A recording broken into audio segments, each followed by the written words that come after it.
Can you please confirm that you can see the presentation? Yes, sir. Yes, sir. Okay, thank you.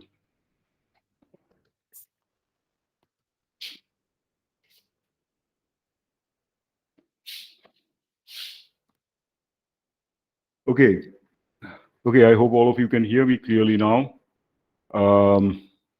Today, we shall discuss quite a few things broadly in three categories. First, I shall quickly finish the discussion on a few supplementary points on your examination syllabus. Incidentally, as I had informed you earlier, yesterday, all your study material was uploaded in the Google Classroom. I hope you are aware of that fact. If not, you should immediately inform me. Anyway, so today first I shall quickly finish some discussion on a few of the topics that were there in your examination syllabus, some supplementary points. These are nothing very involved.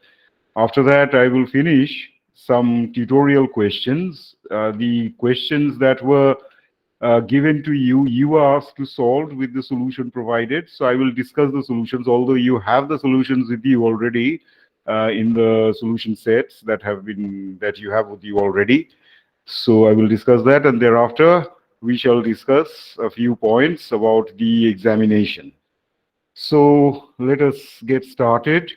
First, I mean, these are just a few discursive points that we had looked into while talking about electrostatics.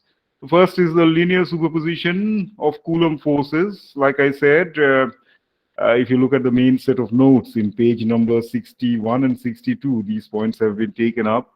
So in page number 62, these things are there, that if you have a set of source charges and you place a test charge in the joint field of all the source charges, then it doesn't matter what the interaction might be like among the various source charges. What matters is only the interaction between the test charge and individual source charges. And as such, those forces of interaction will be given by this formula. Fi, capital Q is the test charge, and Qi is the particular source charge with the label I.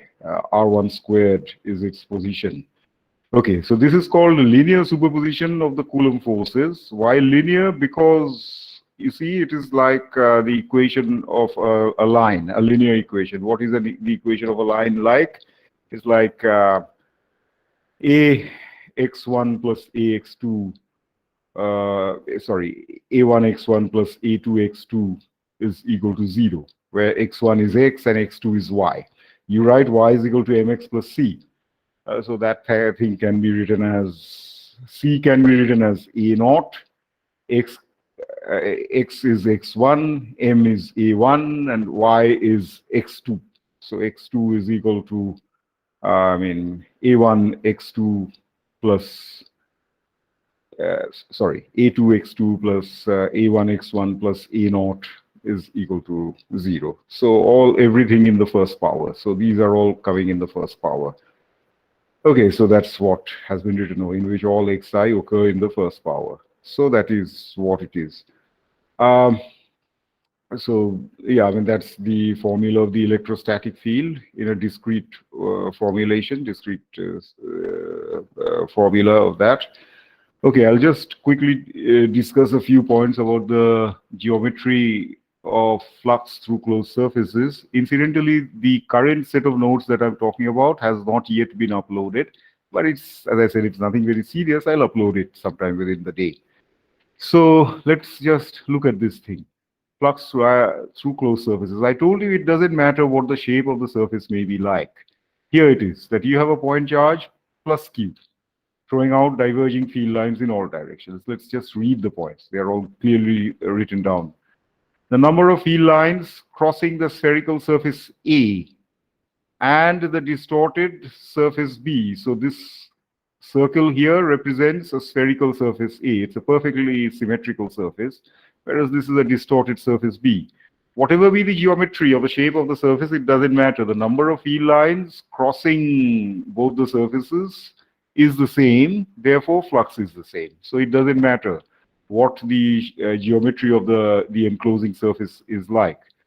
And but there is a difference. The difference is that flux through surface A is uniform everywhere, meaning per unit area, the same number of lines is crossing surface A everywhere, but is non-uniform through surface B. Because the surface is distorted, even though the total number of field lines crossing the surface is the same as in the case of A, but the fact that the surface B is distorted means that at some points there will be greater density of field lines, and at other points the field lines will look like that they are more spread out. Okay, but there is a little bit of extra discussion over here. Flux due to charges within a closed surface. Let's see now what is it like. The total flux through a closed surface is due to the scalar sum of all charges enclosed within the surface only. This is what we discussed earlier. Today we will have a deeper understanding of this thing, a more detailed understanding of this. And the enclosed charges appear to be collapsed at the center if the enclosing surface is spherical. Okay, fine. Now here's this diagram. Follow this diagram carefully. For charges within the field lines for charges within, meaning within the surface, let's say you have a charge A. This is a kidney-shaped or a bean-shaped surface, S surface, okay. Charge A is inside the surface and charge B is outside the surface. So for charges within, the field lines in the flux cross the closed surface an odd number of times. Let's try to see. Here you have charge A. It's throwing 4 field lines. One up, it crosses this surface, goes out, on and on, doesn't come back. Similarly here, it crosses once. This here also crosses once. What about this one? It crosses once, then it enters again, and then it exits again. So for this charge A within the surface crosses the closed surface an odd number of times. 1 in this arrow, and this arrow, and 3 crossings in the case of this arrow. So charge A throws field lines that cross the enclosing surface S an odd number of times, either 1 or 3. Okay. For 3 crossings, there's 1 exit, 1 entry, and 1 exit. The net flux crossing is 1. So 1 exit and 1 entry will cancel each other. Okay. What about charge B outside? Charge B throws field lines that cross the surface S an even number of times. Just excuse me. Okay. Throws field lines that cross the surface S an even number of times. Let's see. Charge B is here, it's throwing a field line this way. Entry and exit. Here also entry and exit. Here also entry and exit. So 2 in this figure. So 2 crossings, 1 entry and 1 exit. The net flux crossing is 0. So the total contribution to the flux will always come from charges that are enclosed within the closed surface. So only charges within count. That is what it is.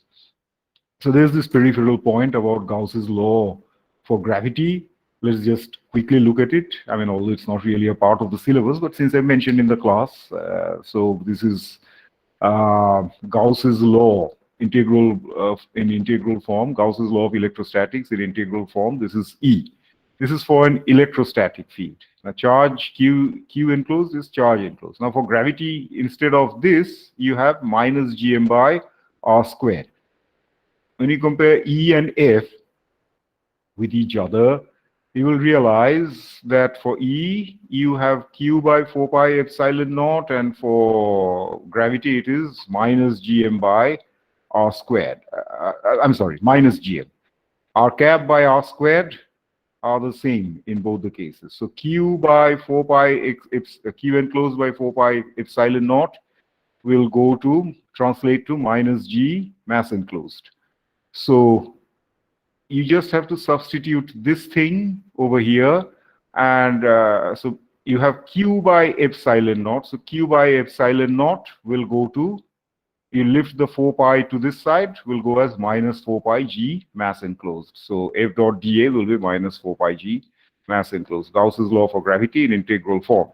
So gravitational flux is being an attractive flux. You have to put the minus sign. Okay, so there's this little discussion, divergence and flux of something. Nobody raised this question in the class this year.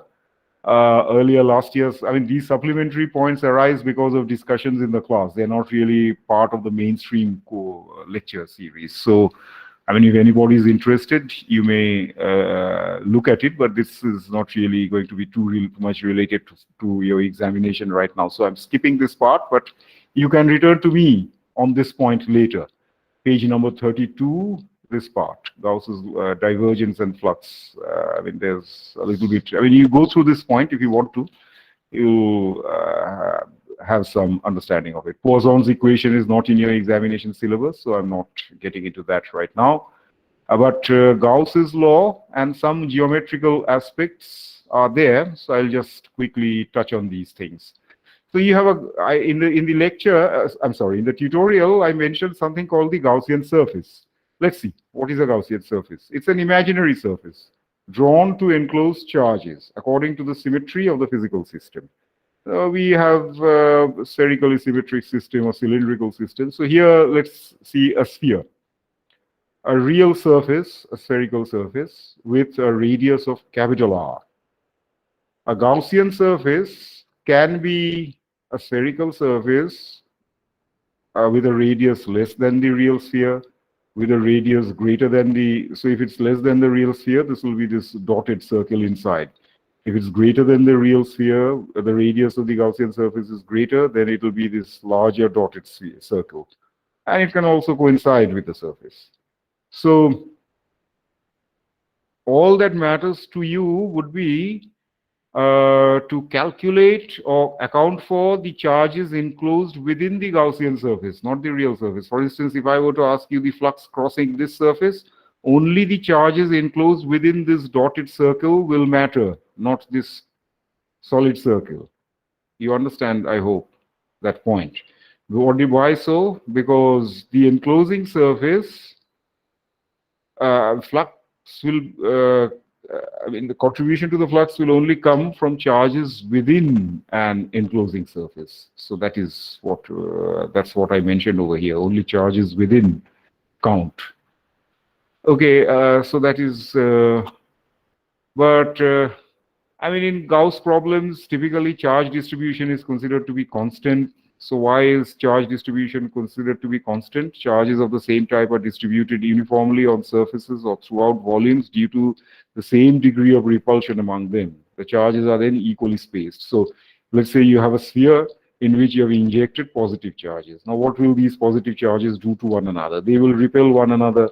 So all neighboring charges will be repelling one another in such a way that eventually they will, I mean, their natural tendency will be to get away from one another as far as possible. But they will eventually come to the boundary, right? I mean, they can't go outside of the boundary of the surface, so the solid sphere. So what they will do is that they'll be arranged in such a way that within this sphere, they will be uniformly distributed. So that's not a bad approximation, really. Usually we adopt that.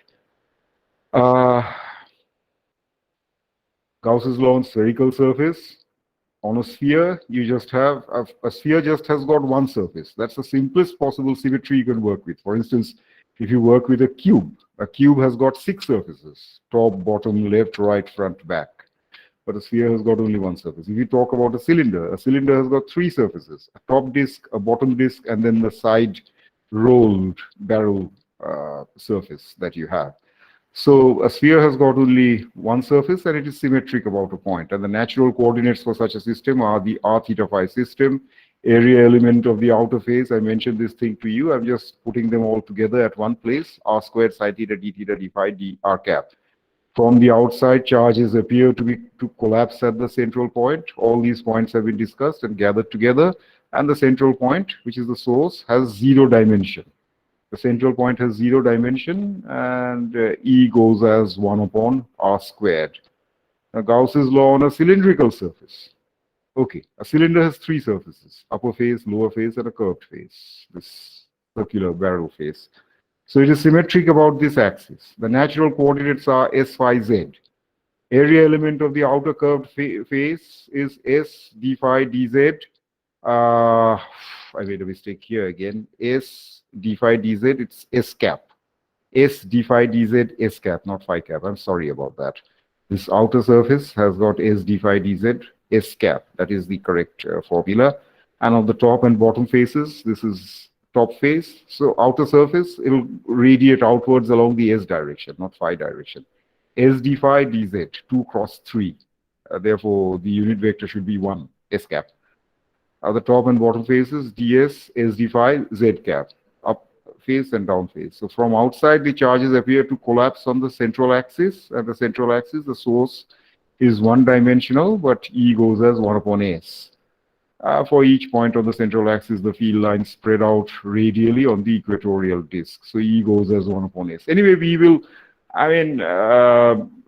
just try to understand these things for better clarity. These have all been summarized. This point is a mistaken point. I'll correct that. I'll upload these notes today only.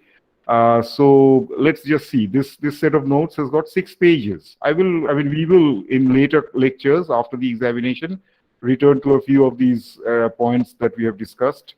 So let's see what are the pages that are relevant for you. Page number 30, of course. Page number 31. Page number 32. If at all you want to make it relevant, gravity is not really a subject of your study here. So page number 32 you may not be interested in page number 32. Same principle applies to page number 33, all these things. So 32 and 33 you can skip. 34 is something you should look at, and 35. So basically 34, 35, and then 31, sorry, 30 and 31. 32 and 33 you may skip. Anyway, so I will upload these notes later today. So we don't have much to discuss here. I shall stop the sharing. I shall now quickly go to the tutorial questions.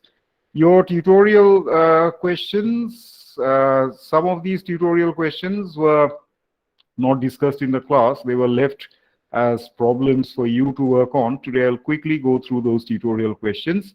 First, let's go back to front. So out of these 5 tutorial solutions that you have been given, Tutorial 1 did not have any of these questions left to you.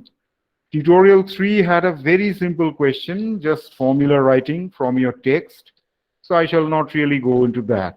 I shall discuss the harder problems left to you from tutorial 2, 4, and 5. I hope you have those tutorial sets with you, 2, 4, and 5.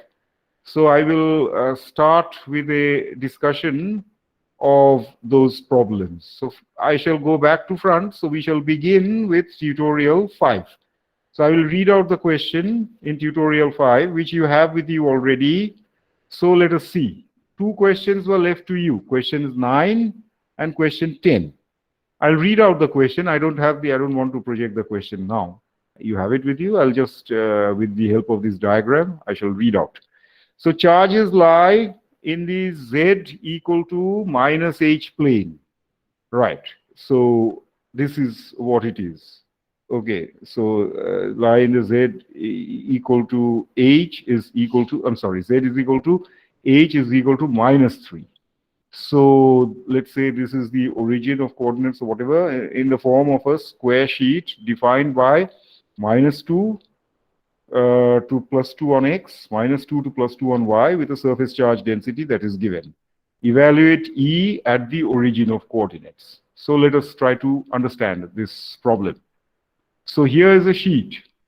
This is the x direction, this is the y direction, this is the z direction going vertically upwards. Okay. So this is the origin of coordinates. This point is the origin of coordinates. At the origin of coordinates, you are required to calculate the electric field due to the charges that are lying on the plane H, whose value is -3, Z equal to -3. Basically, below the XY plane, there is a sheet on the plane Z equal to -3. That is what it is. Okay, and the sheet is extended from x equal to +2 to -2. and y is equal to +2 to -2. So this plane is full of charges, and the surface charge density function is also given to you. So this is just like the way you solved question 2. This is simpler than question 2. We have discussed question 2. You have the solution of question 2 already with you. So here it is. Let's see how you should go about your business. So you take a small surface element in the first quadrant. Its distance from here is whatever, x squared plus y squared square rooted over. This is that distance. This is a small element. So what is the electric field that is being thrown to this point? The electric field can be decomposed into two components. This dotted line going that way is the horizontal component, and this vertical line is the vertical component. And similarly, from this shaded region, another electric field is coming. This is its horizontal component, and the vertical component goes up there, upwards. Okay. So this small element, it's so small that it may very well be a point. However, it is not. It's got a little area, and the area is dx dy z cap. Dx dy z cap, here going this way. So the amount of charge contained in that shaded area is sigma into dA, area that is. So this is just like Coulomb's law, Q by 4 pi r squared. And what is r squared? This plus this. So this is r squared. This is x squared plus y squared square rooted over, and this is h. So this hypotenuse of this right angle triangle will be x squared plus y squared plus h squared square rooted over. So that is what it is. So only the vertical component of the electric field due to charge elements in the first and third quadrants will survive. So that is, the horizontal components will cancel each other. This dotted line and this dotted line will, this diagram is not very good. So, but you still should be able to understand this thing, especially in the light of the way we finished discussing questions 1 and 2 in tutorial 5, which we discussed on Wednesday last. Okay, so the horizontal components will cancel each other, counting the contributions from the second and fourth quadrants. From the second quadrant as well, sorry, this is the second quadrant and this is the fourth quadrant. So from the second and the fourth quadrants, you will also get contributions coming this way. And they will also cancel, but the total electric field due to 4 area elements will be 4 times sigma dA dx dy z cap, 4 times that. 1, 2, 3, 4. 4 of them will contribute, but it's only the vertical component that survives. So we will have to take cos theta. The vertical component is, this is the field line. The vertical component is field into cos theta. And what is the value of cos theta? Cos theta is equal to h divided base upon hypotenuse. So h divided by square root of x squared plus y squared plus h squared. Take it together. Okay. So here we are. This is the electric field line. Now you put the value of sigma here. Sigma is equal to x squared plus y squared plus 9 raised to 3 by 2. That is supplied in the question. And h is equal to 3. Therefore, h squared will be equal to 9. So basically, sigma and this thing will cancel out. So sigma and this thing in the denominator. Sigma is equal to x squared plus y squared plus 9 raised to 3 by 2. And this thing will also be x squared plus y squared plus h squared, 3 by 2. Where is the 3 by 2 coming from? First, x squared plus y squared plus h squared. Then cos theta will contribute this thing in the denominator, square root of x squared plus y squared plus h squared. So this and this put together will be 3 by 2. So conveniently, this sigma and this will cancel, and you will just be left with, let us see. You have, so this 2 is coming from the sigma. So 2 into this. This part and this part have cancelled, and it is just 2 into h by pi epsilon naught dx dy z cap. Then finally, you'll have to integrate. Remember once again that the integration will not go from x equal to -2 to +2 and y equal to -2 to +2, because we have already accounted for contribution from all the 4 quadrants through this factor of 4. Therefore, you just have to integrate over 1 quadrant only. So x limits will be 0 to 2 and y limits will be 0 to 2 again. So 0 to 2 and 0 to 2. So you'll have 2 coming from here, 2 coming from here, and this is a 2 here. So 8H by pi epsilon naught Z cap. Unit of the electric field is volt per meter. I'm sorry, volt per meter. So that is what it is you have here. Hello, sir. Okay. Yes. Yes, sir. It Screen is is not not visible, visible. sir. Oh, well, I don't know what happened. Oh, I'm sorry. I did not. You should have informed me earlier. I'm terribly sorry. Oh, I'm terribly sorry. Can you see the screen now? Hello? Yes, sir. Yes, sir. Visible. Okay. I'm terribly sorry. I'm terribly sorry about this mistake. You should have immediately informed me. Okay, anyway, I'll just repeat this question. So charges lie in the Z equal to H. So this is the origin of coordinates. This here is the origin of coordinates. This is Z equal to -3, this plane. So here you have, let me again read out. I'm sorry about this business. If you have any such issues again, immediately inform me. Don't wait. I told you that you should interrupt these things immediately. I hope we can all see it now. Okay, so the question 9. You've been told that there is a square sheet going from, this is the x-axis, this is the y-axis. This is x equal to +2, this is x equal to -2. This is y equal to +2, this is y is equal to -2. Okay, charges are uniformly distributed on this plane. So this is the origin of coordinates. Below this, a distance h, which is equal to -3 units, you have this plane. So the question is, what is the electric field at the origin of coordinates? So this is the shaded region. You take a small surface element here. This surface element, this small element will throw an electric field line in this direction. By Coulomb's law, it is Q. Q is the charge contained in that small point-like area, almost point-like area, and the charge contained in that shaded region is surface charge density into the surface area, sigma dA. So that is what you have. Okay, and divided by 4 pi epsilon naught r squared. What is r squared? This square of this distance. But that is equal to h squared plus this length. And what is this length? This is x squared plus y squared square rooted over. So that is what you have, x squared plus y squared plus h squared square rooted over. That is what you do. Okay, so dA is equal to this thing. Now, just the same distance on the other side in the third quadrant, you have another such area element that will also contribute a field line this way. The two field lines can be decomposed, one a vertical component, another is a horizontal component. Right. Only the vertical components of the electric field due to the charge elements in the first and third quadrants will survive. So this field line is going this way, its vertical component, and this field line is going this way, its vertical component will be reinforced. But the two horizontal components represented by this dotted line and this dotted line, they will cancel each other. So if that is so, only this vertical component will survive, so it will be the electric field times cos theta, the vertical component. But then there will be contributions coming from the the second and the fourth quadrants also. So they will also cancel each other. And so from the 4 quadrants, you will have a total contribution coming, and that will be 4. So the total electric field due to 4 area elements will be this thing, sigma dA. dA is dx dy z cap into 4.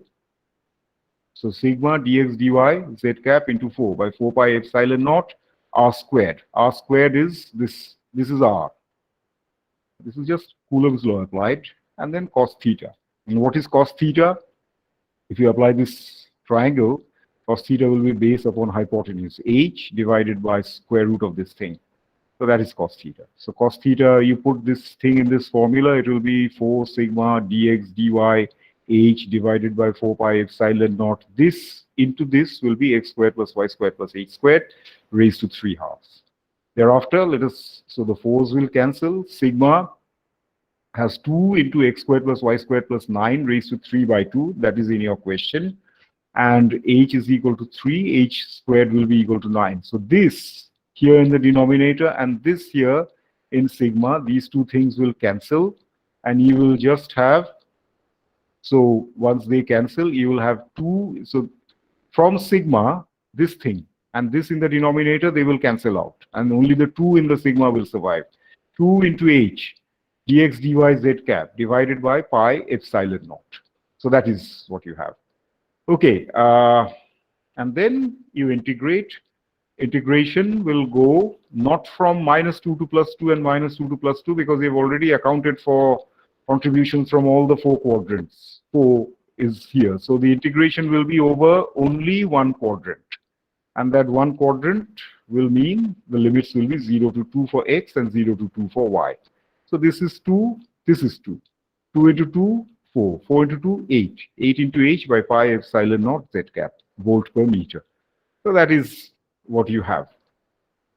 Okay, so I hope, please confirm you have been able to follow this discussion and have seen this.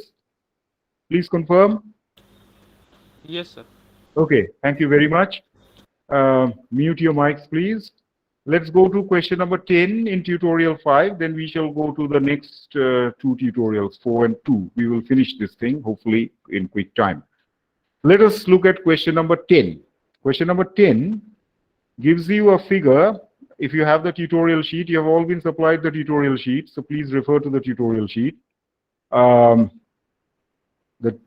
Question 10 is asking you, the figure below shows a charge distribution consisting of a point charge plus q located at the origin of coordinates. Maybe I should just, I'm sorry, just a minute.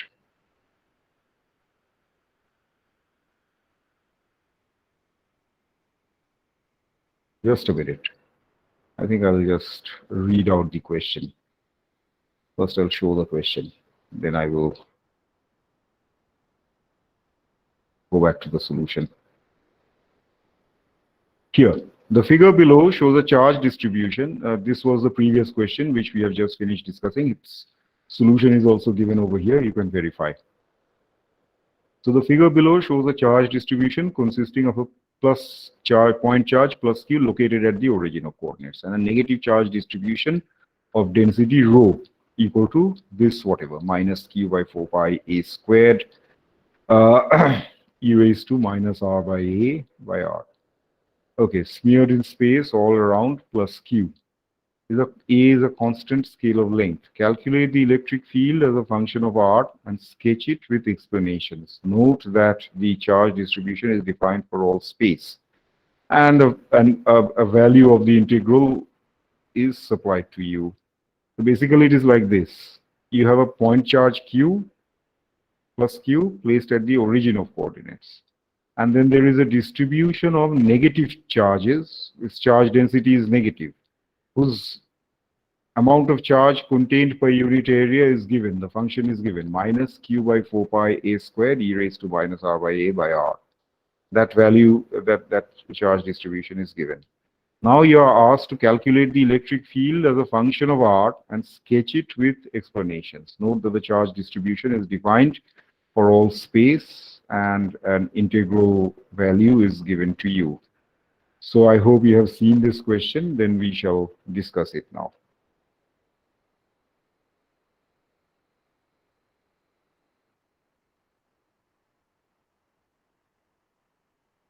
Here. So you start by calculating charge enclosed. E dot dA is equal to Q enclosed by epsilon naught. And E dot dA will be 4 pi r squared ER. We have discussed a few of these things in the class, in the tutorial in the last class. The charge enclosed will be plus Q and then plus rho d tau. So what is the choice? You draw any Gaussian surface at any arbitrary radius r, which actually will be larger than the surface area, but smaller, whatever it is you want.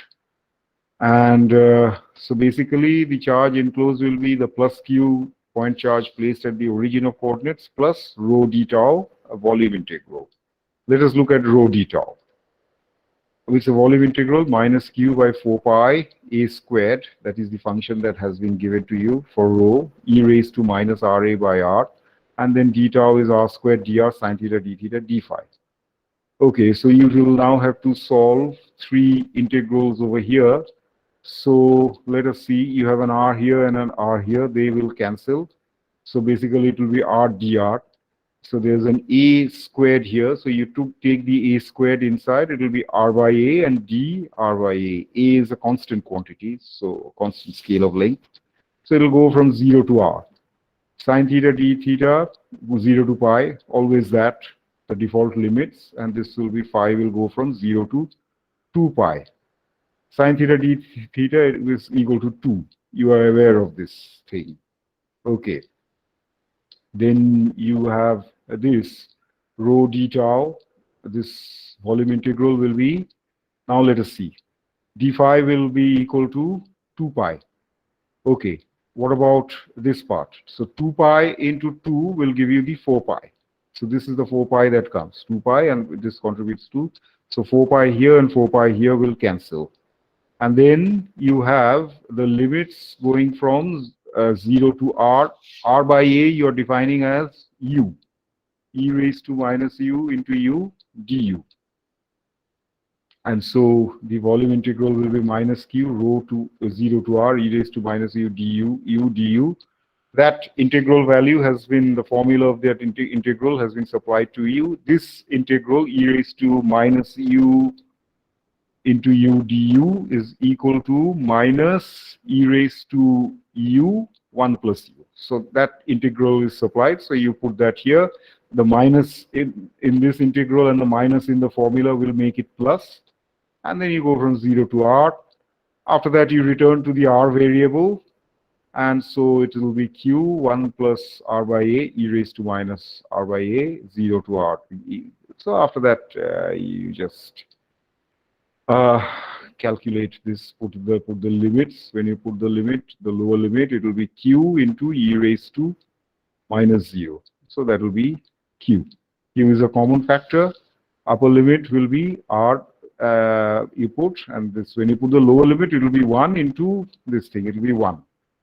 Okay, so when you put all these things, charge enclosed will be the q out at the center plus this rho d tau, which you have just computed here. So q due to the outer charge, the charge at the center, point charge at the center, plus this whole thing, q into this minus q. So these two things will cancel, and you just have q into 1 plus r by a e raised to minus r by a. So that is the charge enclosed. That charge enclosed, for you'll have to put in this formula. The left-hand side, E dot dA is 4 pi r squared dr. So 4 pi r squared will come because of the spherical symmetry and into ER. So when you have that thing, 4 pi E into 4 pi r squared is equal to charge enclosed by epsilon naught. This is the charge enclosed in the numerator. So E is equal to Q by 4 pi epsilon naught r squared E raised to minus r by a into 1 plus r by a. So this is the constant, this is the decaying quantity, some constant. This Q by 4 pi epsilon naught is the constant divided by r squared. I'm just writing everything in terms of r by a because of this thing. There's an r by a here and r by a here. So I put a r by a whole squared here, and this constant will be q into 4 pi epsilon naught a squared. So that is the value of the constant. So this is the decaying function. Anyway, the key thing here is for you to find the total charge enclosed. The left-hand integral is quite simple to solve. So it wasn't much of a, the left-hand side is not much of a challenge. It's the right-hand side calculating the charge enclosed. That is what counts. Anyway, this solution has been supplied to you. I hope you have followed question 9 and 10. Question 9, there was a bit of a mix-up. Just look at the way I discussed question 2 in the class, questions 1 and 2. So question 9 follows that principle. Anyway, you have the solution set. So you can work on this. This diagram needs a little bit of clarifying. Like I told you, the supplementary set of lecture notes that I discussed today, I'll upload with a little correction at one point. So also I'll just add a few points to this diagram on question 9, and I'll re-upload solution set of tutorial 5 so that you have a clear version of it. Okay, anyway, so I'll stop sharing tutorial 5. I will now go to tutorial 4. Let us see in tutorial 4 what we have. I'll stop this sharing.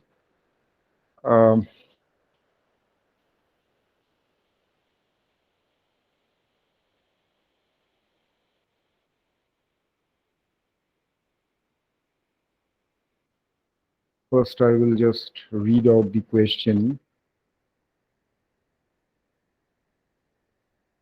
Tutorial 4. This is tutorial 4, which you have already. Here you've been told that a cylinder occupies a volume defined by x squared plus y squared is equal to capital R squared. Okay. And 0 to h. So basically, the cylinder has got a height h and a radius capital R. That is what it is. Find the total flux through the open surfaces of the cylinder when it is in a vector field F is equal to this whole thing. Also verify the Gauss divergence theorem. So I shall now show the solution set. Let's see. This is question number 10. Question number 9 I discussed in the class. It has been supplied to you. So I will just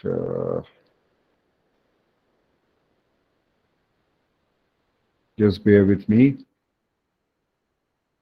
Please confirm that you can see the solution set of tutorial 4. Yes, sir. Yes. Yes, sir. Okay. Okay. So question 10. Let us discuss question 10.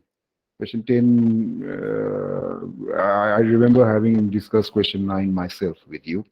So here's question 10. So the question is asking you that you have a cylinder that occupies a volume defined by x squared plus y squared is equal to r. So x squared plus y squared meaning z is equal to 0 plane, the xy base plane. So here you are. That's the circumference of the cylinder. Capital R is its radius and its height is h. Okay. Now the question is find the total flux through the open surfaces of the cylinder when it is in a vector field, this thing. So let's try to understand what, the vector field is given to you as F is equal to x cap plus y cap plus z cap. Okay, but x cap plus y cap is also equal to s cap, right? In the cylindrical coordinate system. So you can immediately convert the vector field to the S given in the XYZ system can be recast in the S phi Z system, and you can immediately see the advantage of using the cylindrical system. Here you had 3 coordinates, now you are immediately reducing it to 2 coordinate problem. So that spares you some amount of trouble. Okay, now there are 3 surfaces of a cylinder. What are the 3 surfaces? 2 disk surfaces, top disk and bottom disk. I hope all of you can hear me clearly and follow the discussion. If not, you immediately inform me. Okay, so basically all you have to do is find the flux through these faces. What is flux? F dot dA. So what is the top disk face? Top disk face is S d phi dz z cap, upper going that way, z cap. Flux through this face will be F dot dA at z equal to h. Okay, so z immediately becomes a constant quantity. That makes your task also simple. So F is equal to S cap plus hz cap. Therefore, F dot dA will be S cap plus hz cap dot surface area element S ds d phi z cap. Now you notice something, this has got z cap. Z cap into S cap will be 0. Dot S cap dot Z cap will be 0. So this first part will also vanish. Makes your task even simpler now.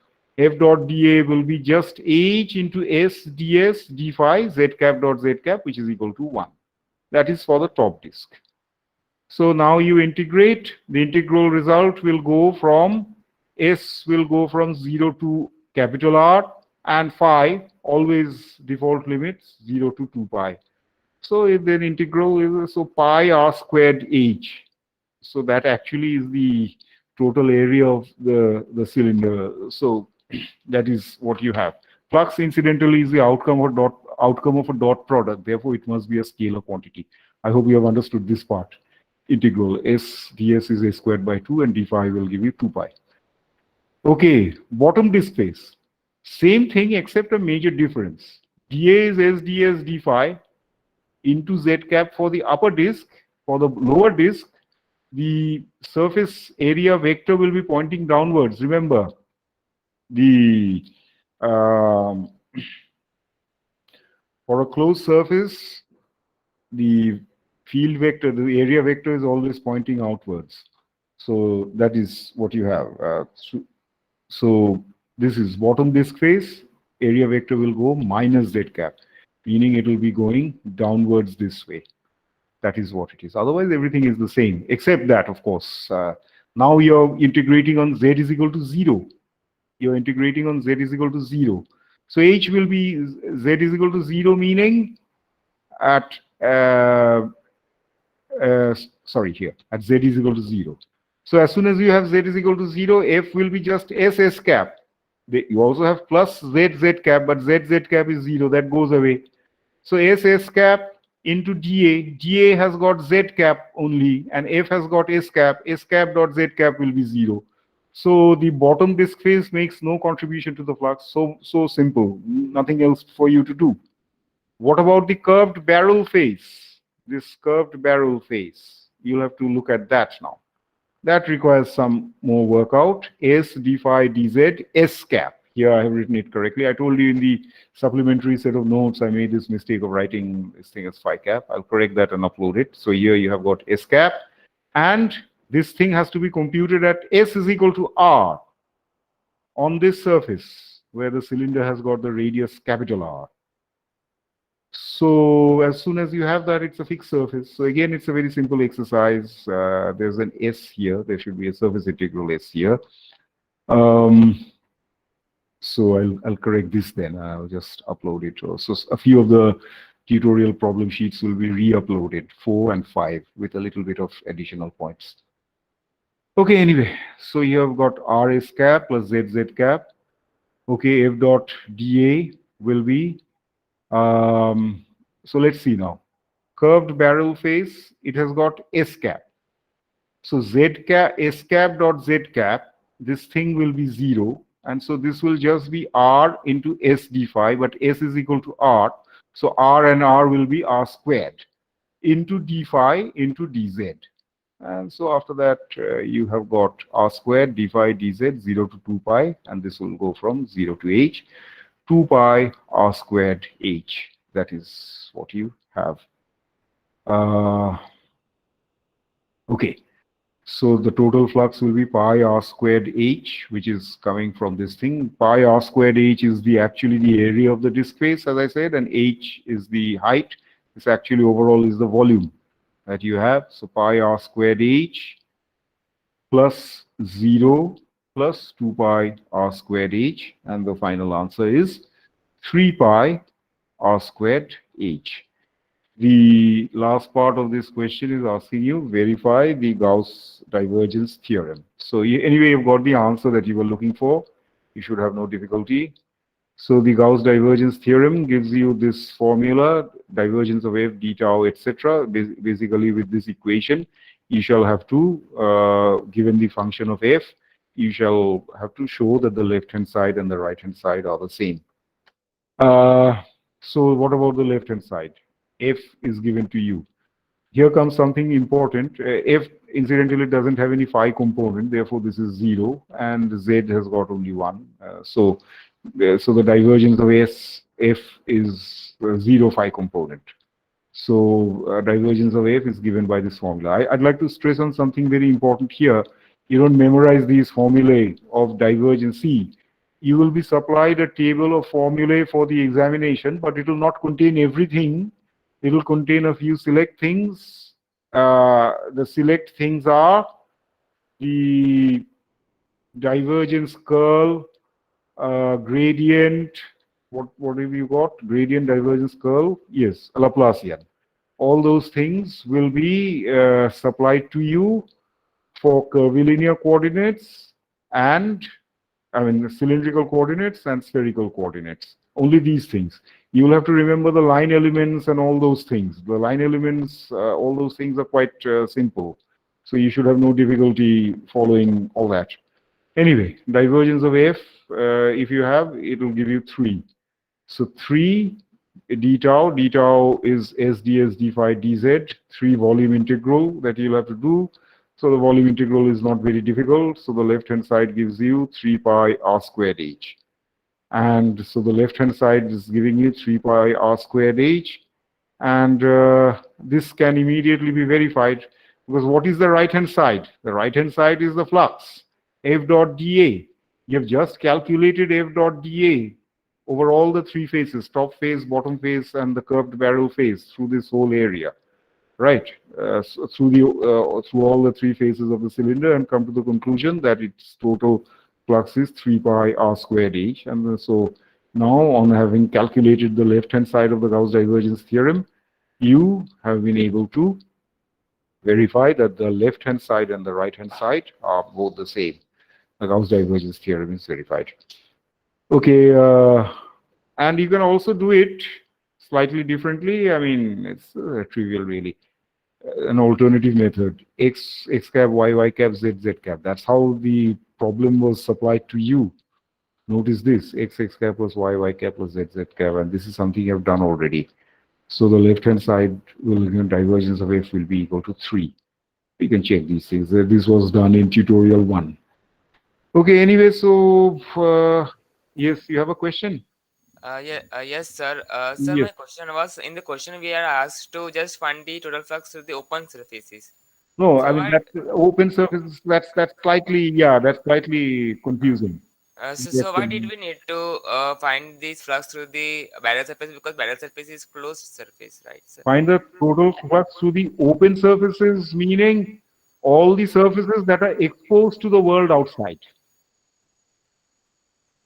This surface is exposed to the world outside. This surface is also exposed to the world outside, and this surface is also exposed. So there's Okay, a it was open in that sense, sir. I thought that it was open in the sense that in open cylinder has, so in open cylinder the disc and the yeah, top and I bottom discs are not I there. think what you are thinking is that the top lid and the bottom lid should not, bottom and the top should Yes, not be there. It should be a yes, kind of yes. it, I it was was thinking. it was kind of a hollow tube, you thought. Yes, sir. Yes. Yes, yes. No, no. I mean, the question is slightly misleading. It's from a book, so we did not change the format of the question. Okay, means here open means open to the world outside. Yeah, yeah. I mean, all Yes. the surfaces that are exposed to the world outside. I mean, Okay, sir. Okay, sir. maybe I, Understood. yeah, maybe I should just recast the question as through all the 3 surfaces of the cylinder. Probably that, through all the 3 surfaces of the cylinder. Yes, sir. Because there were two meanings. Yes. So which meaning to be? Okay, anyway, but this is from a book. But don't worry about the examination. We will be particularly careful in framing these questions, these sort of questions. Mukesh sir and I will be setting the questions together, so there should be no issues.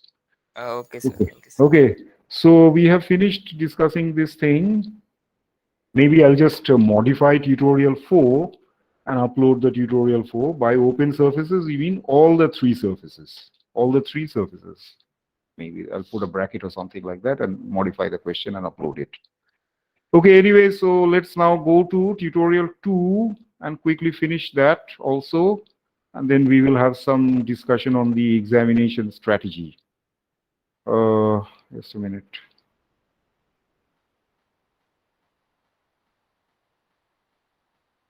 Just a minute. First, I will.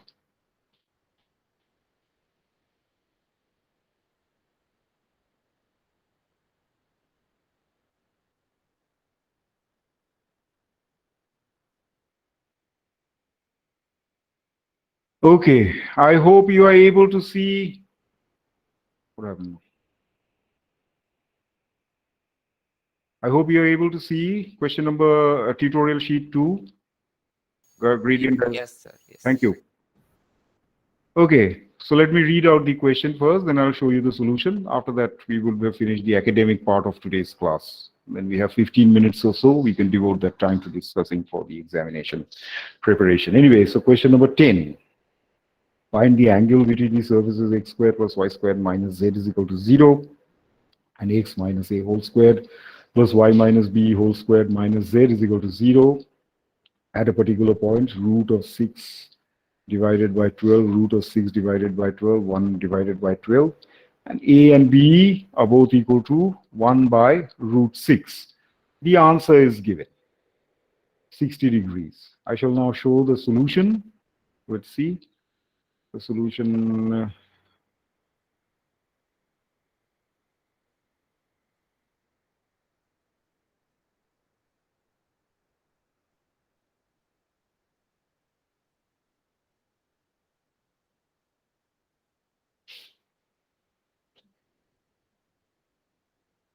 Okay, so I hope you are able to see the solution. Hello? Yes, sir. Yes, okay, thank you. So here, you have question 2 is asking you that find the angle between two surfaces. One surface is x squared plus y squared minus z is equal to 0. Call that equation of that surface psi 1. Psi 1 is equal to 0. And another surface, x squared minus a squared plus y minus b whole squared minus z is equal to 0. Call this two things, this equation psi 2. And so you have these two surfaces are intersecting each other at some point. At the point that is given root 6 by 12, root 6 by 12, and 1 by 12 in x, y, and z. Now, a normal to the surface can be found by taking the gradient.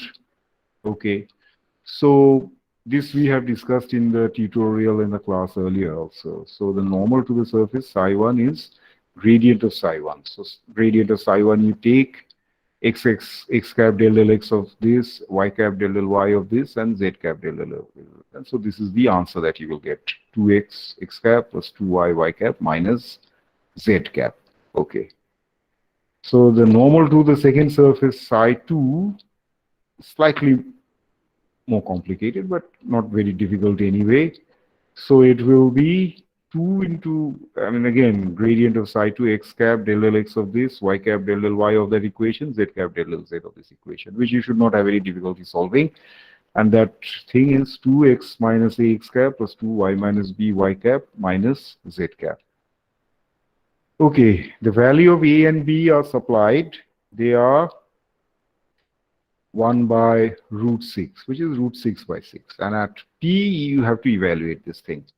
So when you put in the values of p, put in the values of x, y, z at p, in both this equation and this equation, along with the values of a, b, so you will get gradient of psi 1.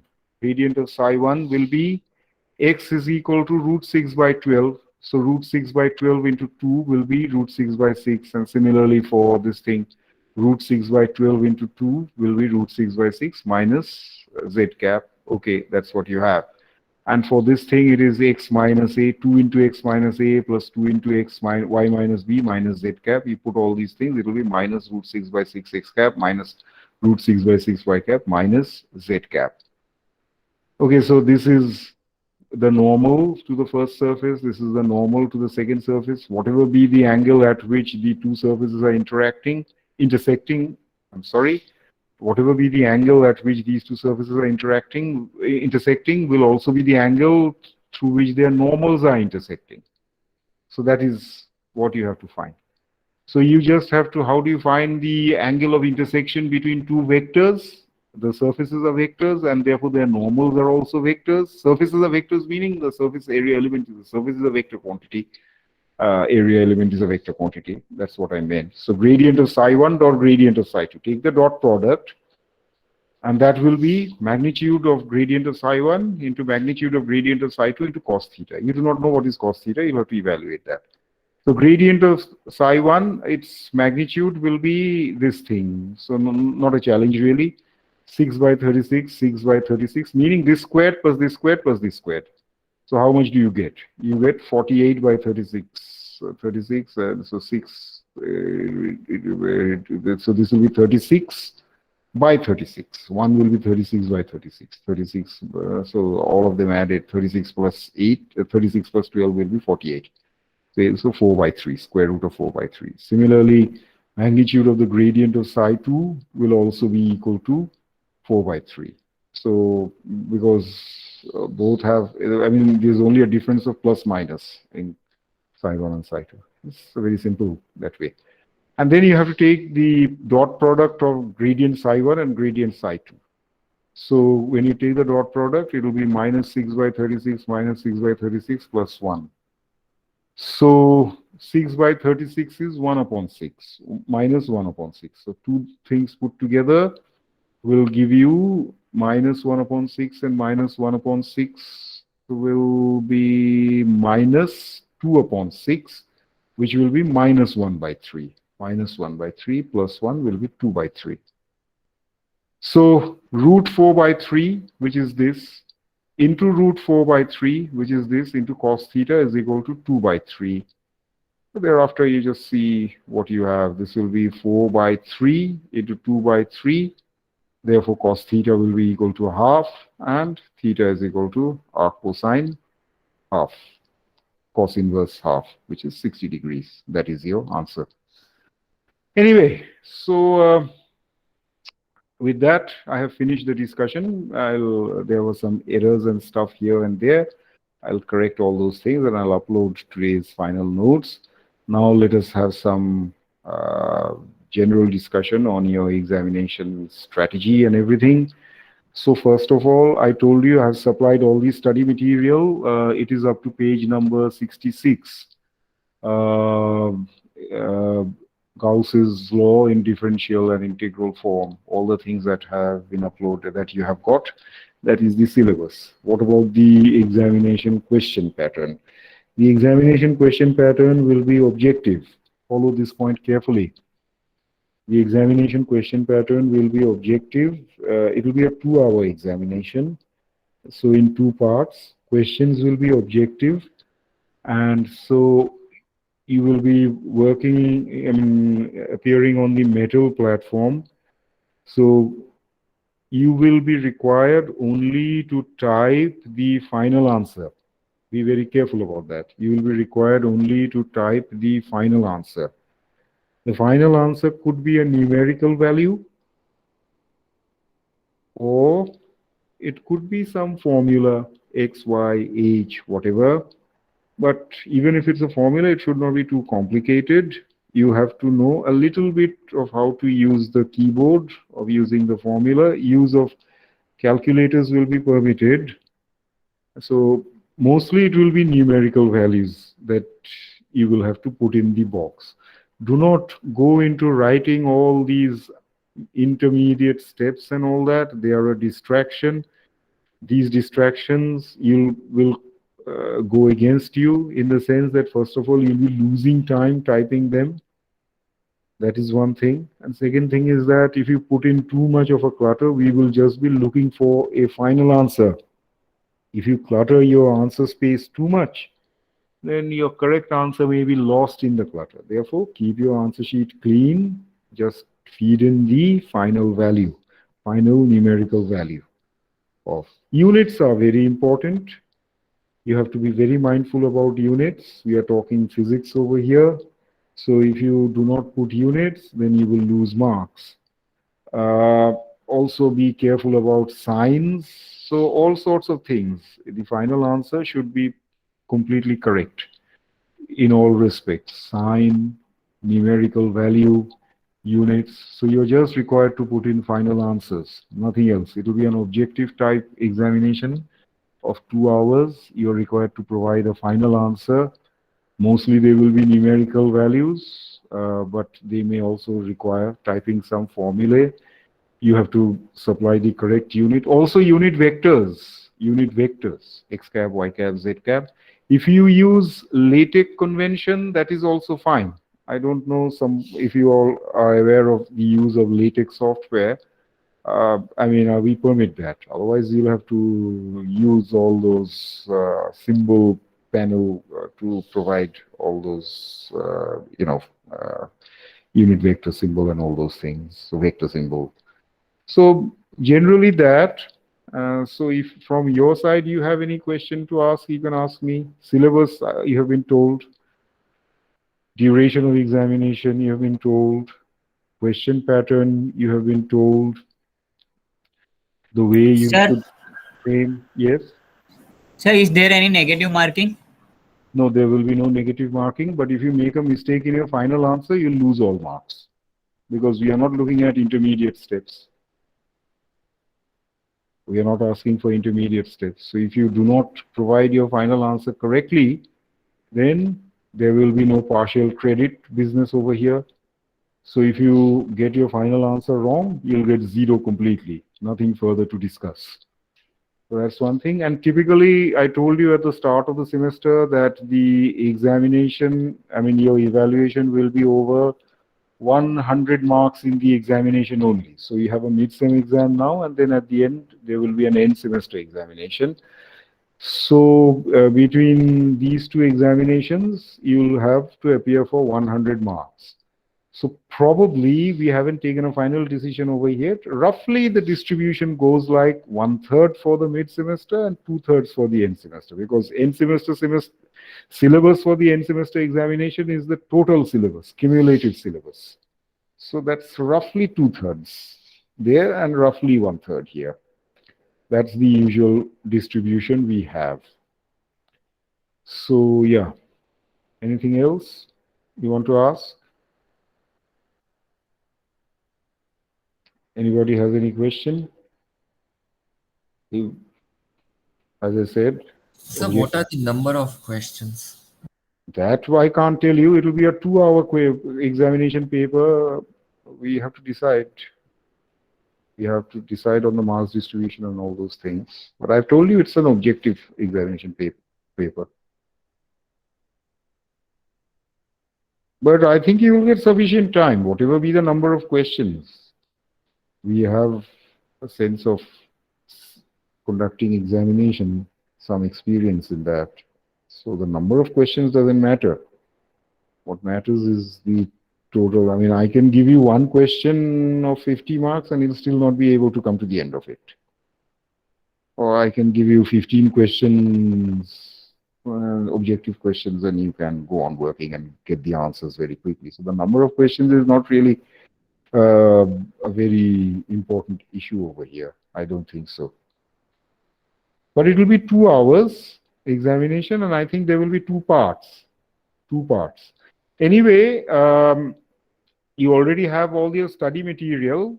A detailed instruction email will be sent to you both by Mukesh sir and me to our respective classes.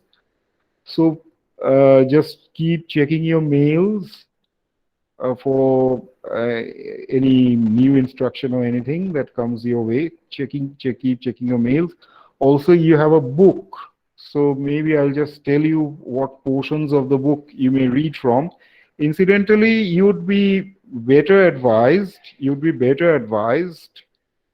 to go through the notes that I have supplied you. The book that you have could be used as a supplementary material, but principally you stick to the notes. And since the examination will be a very objective numerical type of examination, I would strongly advise all of you to keep working out the tutorial problems. Work out the tutorial problems. So that will help you gain some sense of the kind of numerical problems that you may expect in the examination. We have covered 5 tutorial sheets already, and each tutorial sheet had 10 questions. In fact, some of the tutorial problems even had supplementary questions within a question. So at the very least, you have worked with 50 different kinds of questions. So that's sufficient practice. So I think you should just keep practicing all the tutorial problems. If you do that, then I don't think there should be too much of an issue. But as I said, be very careful about how you provide your final answer in the examination. The final answer must be complete and correct in all respects, meaning sign, plus or minus, numerical value, whatever it can be, unit vector, whatever it can be, physical unit, whatever it is, volt per meter, coulomb, anything. So all those things you have to be very mindful about. You look at the book or my study material or the tutorial sheet, these things have been mentioned. So all these things, so if your answer is wrong, then you will lose marks. So somebody asked if there will be negative marks or not. No, there will be no negative marks, but since this is an objective paper and there is no other way of evaluating you except on the basis of the final answer, then you have to be very particular about what the final answer is like. You may have worked everything out quite correctly, but a small mistake in typing on all those things, you will have to pay a disproportionately larger, higher price. That is not desired, but then one can't help it given the present circumstances. I hope you have understood my point clearly. If you have any questions, you may ask me now. Anyway, if you have any questions, you may also write me emails. You may write me emails. Write me an email also if you have any further questions that may arise in your mind later. That will also be fine. I'll reply to your email, and I'll also keep all the entire rest of the batch in the email loop, so others with similar questions may get the answer if they want to. Sir, Yes. sir, you said in answer we could get vectors. So, sir, how can we write vectors in metal? That's the reason why I said in metal there will be some panel where you can put arrow, all those caps and all those things. Otherwise, if you know LaTeX software, where you can write LaTeX. I mean, for instance, in LaTeX, what is your name? Vandan. Yes, sir. Do you know LaTeX? You do not know. So in Yes, LaTeX, sir, I know, but not much that. so then you just check how to type in all these things on LaTeX, because um, see, when you want to write all these mathematical symbols, there are two ways of doing it. Either you use Microsoft Word, where you have all the symbols supplied to you ready-made, or you use LaTeX, where you have to type in commands, just like you type in commands in a program. So you do that. So suppose I want to put X cap, I want to write X cap. So what I would do is backslash hat, HAT, angle bracket X. Or I want to write X vector with an arrow above X. So what I will do is I will write slash VEC as in vector, slash backslash VEC, an angle bracket X. So if you want to write it that way, that is also fine. So there are only two ways. So you just decide whatever. I mean, some vector symbols you will have to put, right? So that's a little bit of study you will have to do. Apart from, I mean, as I said, if it had been a pen paper examination, there should have been no issues. This discussion would not have arisen. But given the circumstances that we are in right now, you can't help it. So, sir, both will be valid, right? Yeah, both will be valid, and these things will be instructed to you by an email. An instruction email will be sent to you very soon, within the weekend or maybe by Monday. Your exam is on Wednesday, as best as we are aware, right?